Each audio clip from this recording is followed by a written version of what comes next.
देखिए, पिछले दिन हम लोगों ने विधानसभा में जो माननीय मुख्यमंत्री जी ने तपाक में आकर के हमारे ऐसा जो 80 वर्ष का प्रतिनिधि है और वो 74 वर्ष के हैं, तुम ताम की बात की। वो 67-68 में किसी तरह डिग्री प्राप्त किया है। जीतन मांझी 66 में डिग्री प्राप्त किया है। वो 74 वर्ष के हैं, हम 80 वर्ष के हैं। 1980 में हम विधायक रहे और वो 1985 में आए। उनको तुम ताम करना नहीं चाहिए था, इस बात की चर्चा किया। आज विशेष चर्चा ये करना चाहते हैं कि माननीय मुख्यमंत्री जी को तो हम लोग कह ही चुके हैं कि उनके भोजन में पिछले कई एक दिनों से विषैला पदार्थ मिला करके साजिशतन जल्दी किसी को चीफ मिनिस्टर का गद्दी मिले, इसके लिए एक साजिश के तहत उनको विषैला पदार्थ खिलाया जा रहा है, जिसका नतीजा है कि महावीर चौधरी के पोर्ट्रेट पर उन्होंने माल्यार्पण नहीं किया, अशोक चौधरी के माथे पर दे दिया जो जीवित हैं। उसी प्रकार से महिलाओं के बारे में क्या क्या न कहा, आज हिंदुस्तान नहीं संसार वाकिफ हो चुका है। और फिर कल जो हमारे साथ तुम ताम की बात की, भाषा की, हम कहा था कि संस्कार उनका लगता है कि गिर गया है जो ऐसा बोलते हैं। आज एक नई बात कहना चाहते हैं आपसे। आज आपसे बात करना चाहते हैं कि विधानसभा का कस्टोडियन माननीय अध्यक्ष हुआ करते हैं। माननीय अध्यक्ष ने नियमन दिया था कि जिसको हम पुकारें वही बोलेगा, और उसके बाद जब आरक्षण की बात खत्म हो गई थी, दूसरा बिल आया नामांकन का, तो नामांकन में हमको उन्होंने पुकारा, हम उठ करके अपनी बात कहना शुरू किया। इसी समय नीतीश कुमार आगे आ गए, टपक गए। माननीय अध्यक्ष जी को चाहिए था नीतीश कुमार जी को रोकना।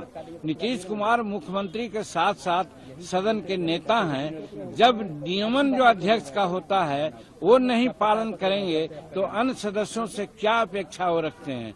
ये बात की दुख है कि माननीय अध्यक्ष महोदय आज लगता है कि सत्ता पक्ष के पक्ष में अपना सारा निर्णय दे रहे हैं और हरकत कर रहे हैं, जो इस जनतंत्र के लिए, संविधान के लिए घातक है।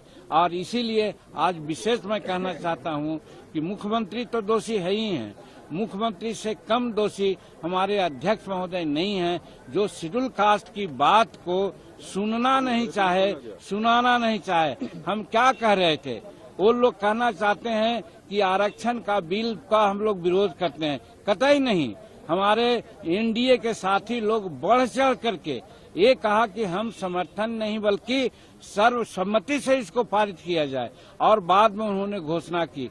तो जहां तक आरक्षण का सवाल था उस पर कोई टीका टिप्पणी नहीं थी। हम सिर्फ यही कह रहे थे आरक्षण का क्वांटम आप बढ़ा दीजिए। लेकिन डॉक्टर अंबेडकर साहब ने कहा था जब संविधान में आरक्षण की बात आई थी तो कि 10 वर्षों के बाद उसकी समीक्षा हो।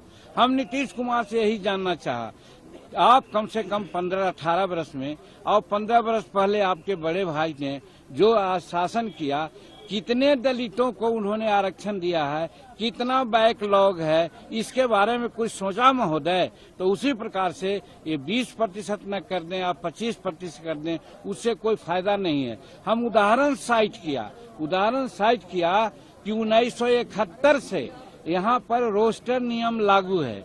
रोस्टर का मतलब होता है कि 16% तक शेड्यूल कास्ट के नौकरियों में आरक्षण दिया जाएगा।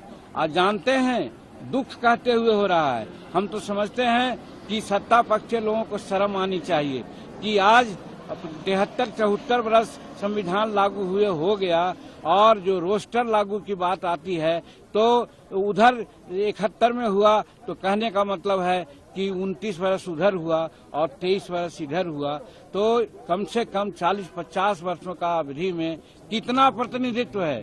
प्रतिनिधित्व है 3.7। आप जोड़िए 16% प्रतिनिधित्व देने में कितना साल लगेगा? यही हम उनको कहना चाह रहे थे कि माननीय मुख्यमंत्री जी आप इसकी समीक्षा कीजिए। याद है हमको 1955-56 के आसपास में मुंगेरी लाल जी के अध्यक्षता में शेड्यूल कास्ट और शेड्यूल ट्राइब्स के आरक्षण को तजवीज करने के लिए आयोग बना था।